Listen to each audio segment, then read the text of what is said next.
Hi, my name is Susan Sadow, and I'm the founding partner of the law firm Sadow Froy in Atlanta, Georgia. Our firm specializes in handling cases for individuals who have suffered serious or catastrophic injuries throughout the state of Georgia. I'd like to speak briefly today about housing issues in catastrophic cases. We have handled many catastrophic injury cases throughout our careers, and often catastrophic cases involve housing issues.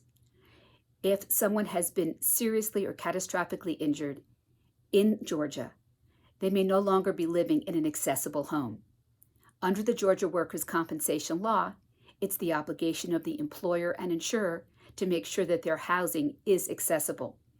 This may mean adding ramps to an existing home, widening doorways, lowering countertops, adding a roll-in shower, or providing an additional exit from the injured worker's bedroom. If the injured worker's existing home cannot be modified, then we need to go one step further and look to see whether there's any other houses in the community that are suitable for someone who has accessible needs. If we cannot find a house in the community that is handicap accessible, then we have to look at whether new construction is underway somewhere nearby. And sometimes we can get in on the ground floor literally and make modifications to the new construction before it's completed. Or sometimes if there's no new construction in the vicinity, the employer and insurer actually have to build a home from the ground up and make sure that it's accessible for the injured worker.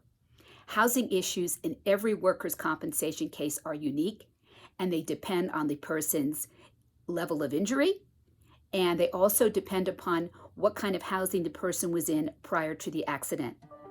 I recently attended a meeting in one of my clients' houses where we brought an occupational therapist and a builder and a catastrophic rehab supplier, as well as defense counsel, to determine whether a house could be modified to make it accessible for my client or whether we needed to look at another house entirely. These issues I find are extremely interesting, and they're so critical to making the lives of my clients as comfortable as possible and to make sure that they can function in their house and be happy with their families. So if you have a case that involves housing issues, it's very important to hire an attorney who really knows how to handle these issues and knows about all the different intricacies that can be involved in them.